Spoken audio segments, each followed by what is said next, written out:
Já de volta aqui com o TV Mar News, nesse momento 9 horas 21 minutos. Olha, gente, vamos falar dos direitos dos pacientes com câncer, aproveitando, né, essa questão do Outubro Rosa.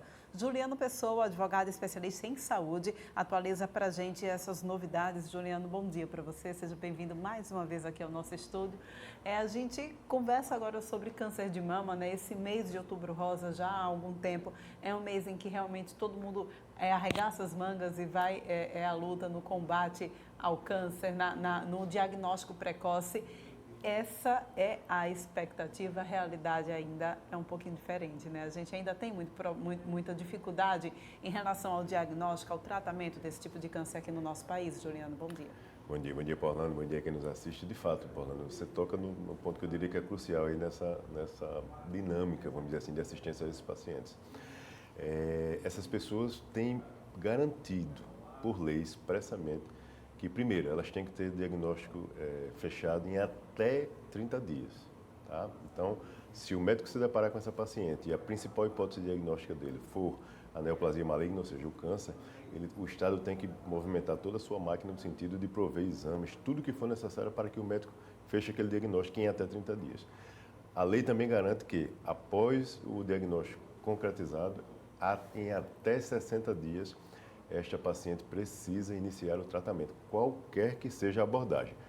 Medicamentosa, radioterápica, quimioterápica, cirúrgica, não interessa qual é a abordagem. Isso aí caberá ao profissional médico e o Estado tem que dispensar logo em seguida. Na prática, especialmente quando a gente está falando aqui de paciente do SUS, é muito difícil ainda, de fato, essas pessoas conseguirem efetivar esses direitos lá na ponta, quando elas são acometidas por essa patologia. Pois é, direito esse, né, que está previsto no Programa Nacional de Navegação de Pacientes com Câncer de Mama, que foi aprovado já há poucos dias, né, esse ano.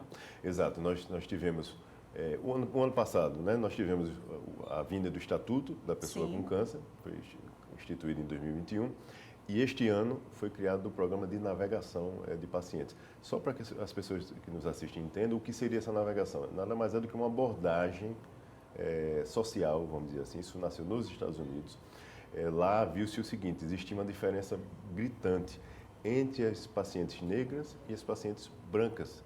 Elas recebiam o mesmo tratamento, a mesma terapêutica, mas o índice de cura existia uma diferença grande. Investigaram lá nos Estados Unidos e verificou-se o seguinte, que aquelas pacientes negras, elas eram mais desfavorecidas socialmente falando. E isso impactava na questão da eficácia do tratamento, da adesão e tudo. E aí criou-se essa abordagem diferente. Ela veio para o Brasil, essa técnica, em 2010, não era muito difundida. Agora que ela começou a ganhar um pouco de corpo, é muito mais voltada para as enfermeiras e as assistentes sociais, é quem mais abordam essas pessoas.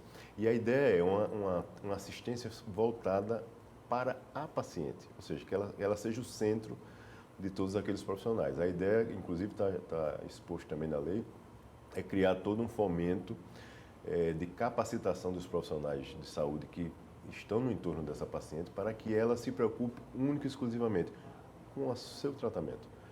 Até as burocracias que muitas vezes cabe à paciente resolver, esses profissionais podem ajudar, auxiliar essa paciente e tirar esse peso, né? Porque o peso por si só da doença já é extremamente elevado, então é eliminar todos esses gargalos, essas barreiras que existem no entorno do tratamento, que a paciente muitas vezes ainda tem que dar conta disso. E no Estatuto especificamente dito, que daqui a pouco completa um ano, Orlando, vários e vários direitos estão lá postos, expressos e determinados. Mas aí, como nós falamos, ainda existe uma grande dificuldade, de fato, das pacientes efetivarem. O que é que a gente estimula? Que a sociedade continue cobrando, que esses pacientes continuem cobrando do Estado a efetivação disso, porque está na Constituição Federal de forma também muito clara que é dever do Estado assistir, principalmente esses pacientes que são excepcionais, eu diria.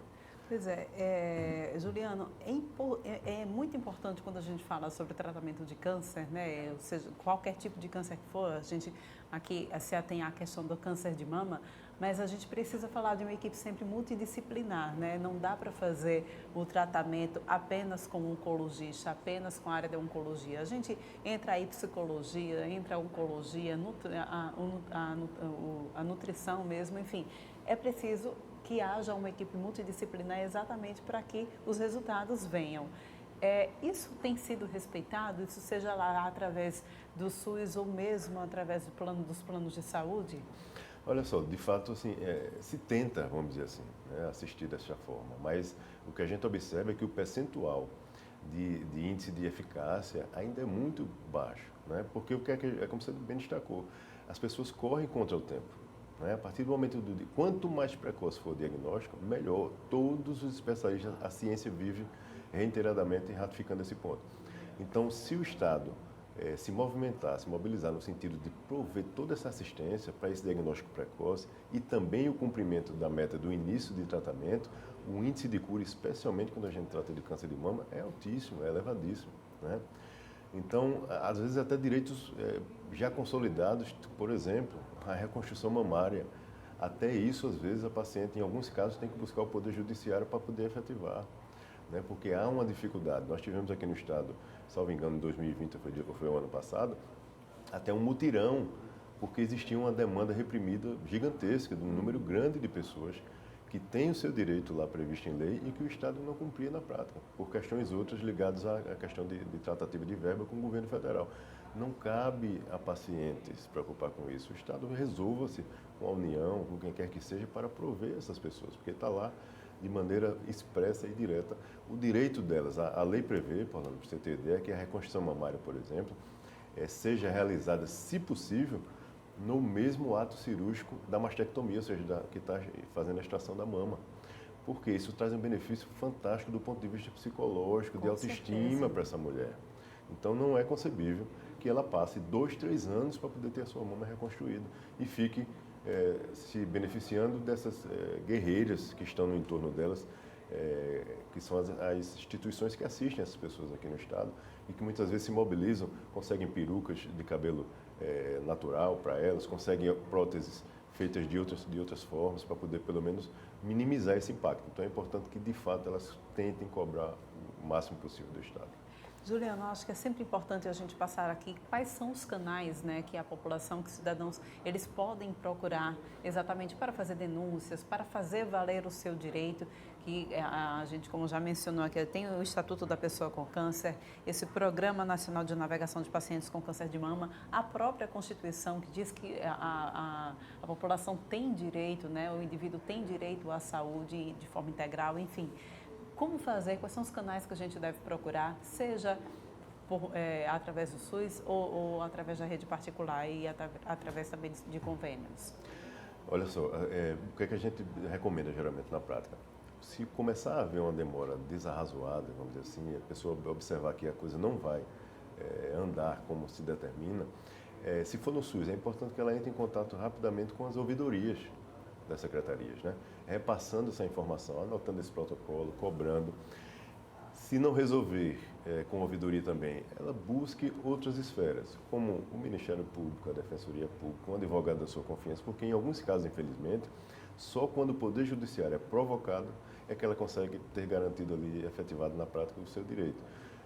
Nos planos de saúde, a mesma dinâmica, né? Elas abrem reclamação na ANS, em face da operadora, busquem os órgãos de proteção e defesa dos consumidores e também algum advogado de sua confiança, no mínimo para orientá-la de como proceder e se resguardar ali das provas cabíveis. O que não dá, Orlando, numa dinâmica dessa, onde o tempo é crucial, é a paciente ficar refém desse sistema que é lento, que é moroso e que não assiste as pessoas da maneira que deve assistir. Não é uma opção, é um dever, tanto do Estado como da iniciativa privada, assistir a contento e da forma que a lei preconiza. Então é importante que, de fato, ela se mobilize, cobre do Estado, se documente e vá atrás de resguardar o seu direito, porque é uma vida que está em jogo. Pois é, né? Quando a gente fala sobre essa celeridade no tratamento, acho que vale a pena a gente ressaltar, frisar novamente aqui o tempo, 30 dias para o diagnóstico, não é isso? E até 60 dias para o início do tratamento. Isso é o que preconiza a lei. Então, se você conhece alguém ou passa por essa situação, fique atento a esse tempo. Se esse tempo não está sendo atendido dentro dos conformes, procure então os canais de denúncia e, de certa forma, fazer valer também o seu direito, como já bem mencionou aqui Juliano. Muito obrigada mais uma vez pela tua participação aqui no nosso programa, tá bom? Eu que agradeço. Bom dia para todos. E olha só, gente, a demora, né, a morosidade também, a gente fala de morosidade na saúde, mas a gente precisa também falar de morosidade na infraestrutura. A morosidade na conclusão de uma obra que está sendo realizada numa rua ali do Farol está trazendo muitos prejuízos para os comerciantes locais. Quem traz detalhes para a gente agora é Fernando Palmeira. Parte alta central de Maceió, bairro do Farol, área nobre, mas a buraqueira, infelizmente, está atormentando os moradores e empresários no local. É a Comendador Palmeira, cruzando aqui com a Saldanha da Gama e confluência com a ladeira Geraldo Melo, logo ali atrás. Vamos conversar aqui com o empresário que está prejudicado, com prejuízo variando em mais de 30% do movimento, graças à buraqueira. Jorge Guzmão, como é que está essa situação? Rapaz, aqui, essa região aqui, a gente já tem problema com estacionamento, né? Que aqui é muito ruim de estacionar. E com essa rua interrompida, aí que complicou mesmo. Aí quase que ninguém consegue estacionar aqui. E fora o barulho, a poeira e por aí vai. Você trabalha com alimentos, com panificação e aí tem uma lanchonete. Já pensou o que é fazer um lanche com poeira no prato, na comida? O prejuízo está variando a mais de 30% aí? Mais ou menos isso. A poeira atrapalha demais, a gente fecha ali a porta tal, aí faz calor, aí é complicação. Jorge, então fique à vontade aqui pela TV Mar para clamar às autoridades, à infraestrutura da Prefeitura Municipal de Maceió, para dar uma agilidade a todo esse processo de recuperação da malha do sistema de esgotamento sanitário, o que está previsto para o dia 8 agora, mas tem demorado muito esse cronograma. Fique à vontade. Eles estão falando dia 8, mas eu andei conversando até com o pessoal aqui e esse trecho eu acho que fica pronto antes desse dia 8. Pelo menos esse trecho aqui da padaria, né? Aí vai dar uma amenizada, acho que vai melhorar. Essa obra se estende a mais de 30 dias e a paciência de todos que residem e trabalham por aqui já está no ponto final de esgotamento de espera. É o esgotamento sanitário que precisa realmente ser removido e recolocado no novo sistema, como está acontecendo. Porém, essa morosidade é que está incomodando e trazendo prejuízos em geral, principalmente para a comunidade do local. Aqui do Farol, com as imagens do Chico Nogueira, Fernando Palmeira, para a TV Mar da organização Arnoldo Melo, canal 525 NET. Claro, 20 anos ao lado da comunidade. Pois é, gente, reta final aqui do nosso programa. Vamos acompanhar mais uma análise de Arnaldo Ferreira? É agora. Olha, gente, hoje começa a propaganda política no rádio e na televisão dos candidatos que disputam o segundo turno. No caso aqui de Alagoas, o senador Rodrigo Cunha, do União Brasil, e o governador Paulo Dantas, do MDB, que disputa a reeleição do Executivo Estadual. Para presidente da República, também dois candidatos, Luiz Inácio Lula da Silva, do PT, e o presidente Jair Bolsonaro, do PL, candidato à reeleição. Eu conversei com o presidente do Tribunal Regional Eleitoral, o desembargador Otávio Leão Praxedes, e ele me adiantou que na segunda-feira vai reunir todos os juízes, funcionários da Justiça Eleitoral, pessoal da informática, para definir estratégias a fim de garantir que a eleição do segundo turno, marcada para o próximo dia 30, seja rápida e sem filas. Na verdade, essa é uma orientação, uma solicitação do Tribunal Superior Eleitoral, que quer agilidade. Outro detalhe interessante que a Justiça Eleitoral pede aos 2.300.000 eleitores alagoanos para ficarem atentos a fake news. Nas áreas de baixa renda circulam alguns boatos e um deles de que quem não votou no primeiro turno estaria impedido de votar no segundo turno. Isto não é verdade. O eleitor que não votou no primeiro turno tem até o dia 1º de dezembro para regularizar a situação e poderá votar normalmente no segundo turno, sem nenhum problema. Pois é, né, gente? Vamos ficar atentos. A gente continua falando sobre essa questão política, sobre eleições. Nesta semana de articulações políticas, após o fim do primeiro turno, o ex-prefeito Rui Palmeira declarou apoio ao governador Paulo Dantas. A gente confere o vídeo agora. Olá, pessoal. Passando aqui inicialmente para agradecer os mais de 158 mil votos que me foram concedidos. Muito obrigado a cada um de vocês, alagoanos e alagoanas. Agora, meus amigos, é hora de nos posicionar. Nunca fui de fugir das minhas responsabilidades no que diz respeito ao nosso querido estado de Alagoas. Eu, como vocês sabem, tenho divergências com o atual governo, sobretudo nas questões referentes às políticas sociais. Mas também tenho que reconhecer que avanços aconteceram em Alagoas nos últimos anos. Por isso, meus amigos, entendo que não é hora de arriscar.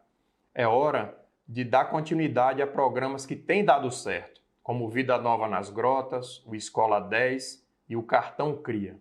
Por isso, depois de ouvir a nossa base, depois de consultar os filiados do nosso partido, o PSD, estamos declarando apoio ao governador Paulo Dantas nesse segundo turno.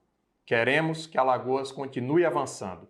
Estarei aqui com olhar crítico, uma voz independente, lutando pelo que for melhor pelo estado de Alagoas. O meu muito obrigado, muito boa sorte, governador Paulo Dantas, muito boa sorte ao povo de Alagoas, que Deus nos abençoe. Muito obrigado mais uma vez. Fica aí o recado, então, né? E olha, quem volta agora à nossa programação ao vivo é Viderlan Araújo, trazendo detalhes para a gente aqui pelas ruas da nossa capital. Viderlan, onde você se encontra agora?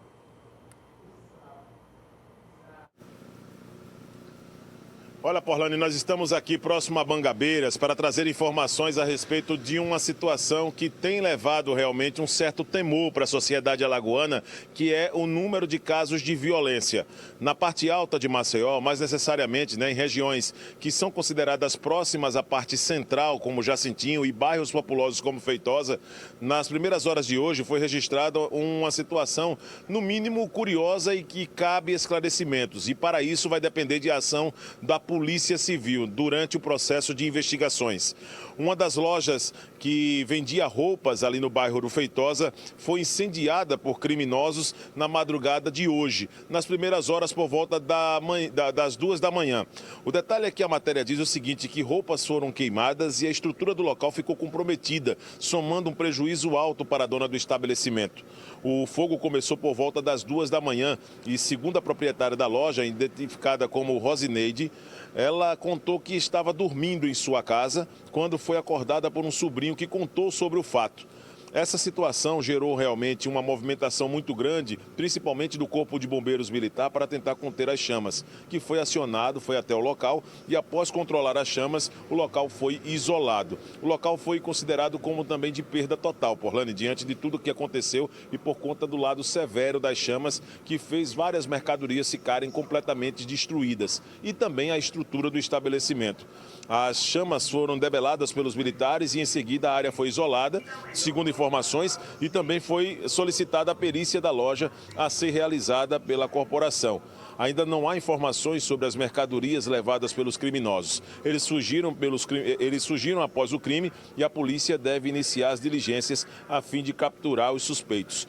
Câmeras de segurança da localidade devem ajudar nessas buscas. Rosineide, a dona da loja, ainda contou que o bairro vem sofrendo com a onda de assaltos, o que amedronta a população. Então vamos continuar, Porlane, acompanhando os fatos. Diante desse episódio registrado nas primeiras horas desta sexta-feira, uma proprietária de uma loja que vende, que tem como potencialidade na apresentação dos produtos para a sociedade vestuário, principalmente de moda feminina, teve roupas sendo levadas por criminosos, a loja foi incendiada e parte da estrutura danificada, o que é um prejuízo neste exato momento incalculável e que nós vamos continuar acompanhando os fatos e o posicionamento do Corpo de Bombeiros diante de sua perícia para saber o que de fato teria provocado esse incêndio, se foi a ação dos criminosos ou alguma tentativa de furto que acabou potencializando esse incêndio. Com imagens de Chico Nogueira, Porlane, vou desejando aí um ótimo final de semana para você, para os nossos telespectadores. Segunda-feira estaremos de volta pelas ruas da capital alagoana em mais uma edição do programa TV Mar News. Uma situação que realmente precisa ser apurada, né? A gente vai encerrando então o TV Mar News de hoje. Muito obrigada pela tua companhia ao longo de toda essa semana. A gente volta a se encontrar na segunda-feira às 8h30 aqui no teu canal 525 da NET Claro. Até lá!